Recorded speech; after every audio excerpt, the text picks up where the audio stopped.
s vami rozprávať o téme, ktorá je teraz veľmi aktuálna. Keďže žijeme v rýchlej dobe, keďže nikto nič nestíha, keďže je zoznamovanie sa s novými ľuďmi stále ťažšie a ťažšie, tak som sa rozhodla vyskúšať Tinder. Urobila som to pre vás, keďže ste mi niektorí, dokonca mladí muži a aj mladé baby, písali, že neviete sa v tom zorientovať, že ktoré možno randiace apky sú najlepšie alebo podobne. Tak som to vyskúšala ja sama, sa vám priznám a poviem vám, že som bola skôr nemilo ako milo prekvapená, ak mám byť úprimná.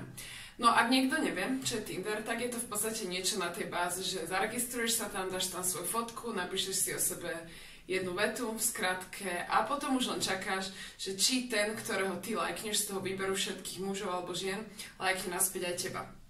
Ono je to v podstate také, že máš výber, môžeš si vybrať, ale zároveň nemôžeš urobiť ten prvý krok, pokiaľ ten druhý ťa nelajkne. No, proste komplikované, ale to je jedno. Tak som to vyskúšala.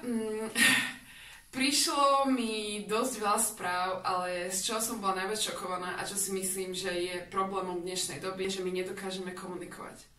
My tým, že sme sa pohltili do toho technologického sveta a do tohto všetkého, my sme ako keby zabudli na také tie základné veci komunikácie. Musím sa priznať s jednou vecou, že prišlo mi strašne veľa správ, ale čo je smutné, vždycky to bola správa: ahoj, ako sa máš, aký bol víkend, ahoj, čo robíš? Také tie úplne tie základné veci a keď vidíte túto masu správ a v každej správe je to isté, alebo v podstate, to ešte sa bavíme o tých krajších verziách správ, alebo potom sú tam vulgárne veci a iné veci, tak ja sa pýtam, má to vôbec zmysel hľadať si partnera na sociálnych sieťach alebo hľadať si ich alebo ju týmto spôsobom, pretože tak trošku to stráca na pointe. Lebo kým jedni berú Tinder, ako idem tam do toho, že som sa rozišla a chcem niečo seriózne, tak druhý ho berú len tak, rozišiel som sa, ale chcem si užiť. A teraz toto sklbiť je veľmi ťažké. Nehovorím, že to je nemožné ho tam nájsť, ale nad čím by sme sa mali v prvom rade zamyslieť, ak sa na takéto niečo registrujeme, nemať od toho vôbec žiadne očakávania. Fakt to brať v podstate tak, že bude náhoda, ak niekoho spoznáte, ale hlavne ženy a hlavne mladým ženám to hovorím, neverte tým sladkým rečiam, lebo ono, tých pekných vecí sa dá popísať strašne veľa. Tých pekných vecí a hlavne sa dá strašne veľa toho povymýšľať si. Lebo veľa ľudí, ja som sa aj s niektorými z nich stretla osobne a poviem vám, že ma celkom pobavilo to, čo o sebe napísali v profile, alebo čo mi povedali za tých pár dní komunikácie a keď sme sa stretli, tak to bolo úplne o niečom inom. Čiže neverte všetkému, čo kto napíše. Ale hlavne, na čo som sa chcela sústrediť v tomto videu, je dôvod, prečo nefunguje Tinder. Možno, že čo si ja myslím, že je tým hlavným dôvodom. A to je to, že máme strašne veľa možností. A čo sa stane, keď máme veľa možností? Preberáme. Nič sa nám nezdá dostatočne dobré a hlavne na Tinderi v podstate hodnotíme ľudí iba podľa toho, ako vyzerajú. A veľakrát sa môže stať, že my si vyberáme krásneho, úžasného športovca, neviem čo, a stretneme sa s ním a zistíme, že dobre, je to všetko krásne, ale vo vnútri nie je nič a nemáme sa s ním o čom rozprávať. Takže ak teda už aj ideš na takúto aplikáciu alebo zaregistruješ sa na takúto aplikáciu, nemaj veľké očakávania a hlavne nechyť a nepochyť ten mylný dojem, že máš na výber tisícky mužov, lebo reálne tam je možno, dobre, 1000 mužov, ale z tých 1000 mužov si vytriediš 10 a z tých 10 mužov zistíš, že ani jeden. Čiže nie je nad old school, starodávne zoznamovanie sa, podľa mňa. Zoznamovanie sa, samozrejme, keď sa spýta, že kde ho mám stretnúť, alebo kde ho mám nájsť, hlavne v prvom rade ho nehľadaj. Nehľadaj toho partnera, lebo to vždycky nedopadne tak, ako by si chcela, práve naopak. Ale stretneš ho určite vo fitku, ak napríklad miluješ cvičenie, čo ja som osobná trénerka, takže pre mňa je cvičenie všetkým a určite, že môj partner tiež musí byť športovec, na tom si zakladám. Preto ak si nejako podobne na tom, tak určite vo fitku ho môžeš stretnúť na nejakých skupinových cvičeniach. Rovnako môžeš stretnúť pri tom, ako beháš niekde na hrazi. Prestaňme sa ignorovať. Normálne sa prihovorme sebe navzájom. Čo mi strašne tu na Slovensku chýba, je to, že ja keď som žila v Londýne v minulosti, tak bolo to také, že v podstate hoci kto sa vám hocikedy prihovoril, hoci kto vám hocičo kedykoľvek povedal. A toto to tak nie je. A to mi strašne chýba, že prestali sme byť otvorení, ako keby máme strach. čo si ten druhý pomyslí, čo. Ale reálne, čo si môže pomysleť.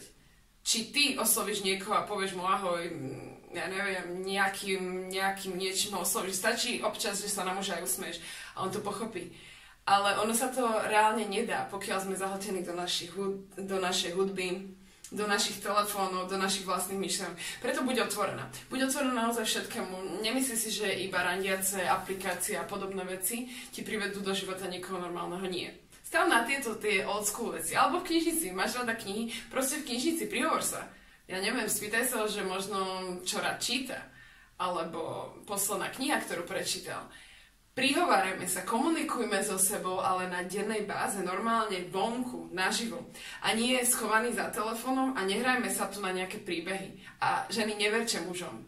Neverte mužom tak ľahko tie všelijaké básničky.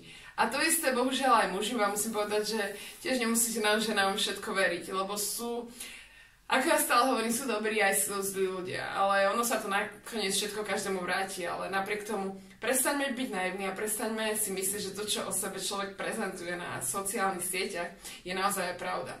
Naozaj nedajme dopustiť na reálnu komunikáciu a konverzáciu naživo. Podľa mňa na to nič nie je, lebo ako ja hovorím, že za 5 minút stretnutia podľa mňa už dokážeme strašne veľa o človeku zistiť. A hlavne to, ako sa s ním cítiš. Lebo ak sa ty s tým človekom na stretnutí cítiš zle, tak to nemá vôbec žiadny zmysel v tom pokračovať a naťahovať to.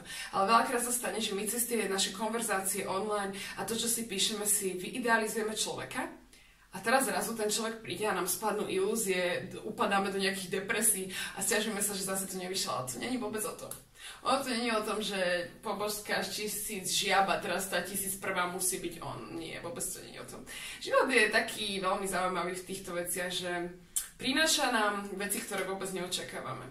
Preto nebuď pohltená do toho, aby si niekoho našla, ale akože, ak si sa pýtala na to, aký mám názor na tieto randiace aplikácie, podľa mňa je to fajn, pokiaľ od toho nič neočakávaš, že pokiaľ tam ideš normálne s čistým úmyslom, ja neviem, pokecaš si tam s niekým, možno sa s ním stretneš, ale nevkladaj do toho veľké nádeje, nedaj dopustiť na osobné stretnutie. A samozrejme, baby, mladé baby hlavne, dávajte si pozor na to, s kým sa stretávate, kde, na akom mieste sa s ním stretávate. Lebo veľakrát sa môže aj z princa Krasoňa vyklúť nejaký úplne zvláštny človek, takže na toto si dávajte pozor. A môj názor v podstate na Tinder a na rôzne tieto aplikácie, že muži by mohli začať byť trošku viac kreatívni. A možno investovať do tej konverzácie trošku viac a nebyť vulgárny. Hlavne to nebyť vulgárny.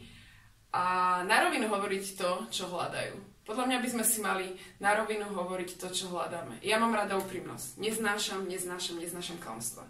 Akože to som vždycky hovorila v každom mojom vzťahu a v každom aj kamarátskom, či už partnerskom vzťahu. Ja nemám rada klamstva. Takže hovoríme si už na začiatku, čo chceme. Samozrejme, určite na ňo nevybal, že teraz chcem 3 deti, veľký dom, psa, neviem čo. Nie. Hovoríme si, čo chceme. Chcem proste vážny vzťah. Takže nebudem s tým mužom spať, alebo nepredám sa mu lacno, pokiaľ chcem vážny vzťah. Chcem si užívať. Potom chod tou cestou, ale dbajte vždycky na dôsledky, lebo ono je to všetko krásne, tých pár sekúnd.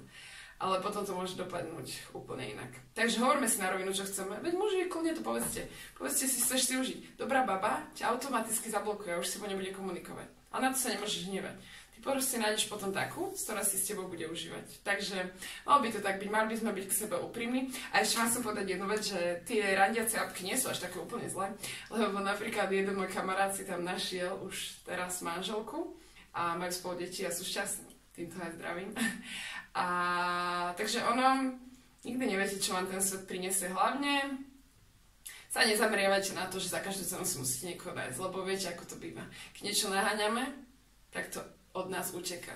A keď sa zrazu uchudníme, nič nehľadáme, tak to príde a ono je to potom úplne najkrajšie na svete. Čiže toľko k týmto randiacim apkám, dávajte si na seba pozor, hovorte pravdu, nemajte veľké očakávania a vždy buďte za otvorenú, úprimnú komunikáciu z očí do očí. Lebo tej sa nič nevyrovná. Takže prajem vám krásny deň a vidíme sa už v ďalšom videu a nezabudnite ma odoberať, lajkovať čokoľvek a ďalšie otázky od vás čakám.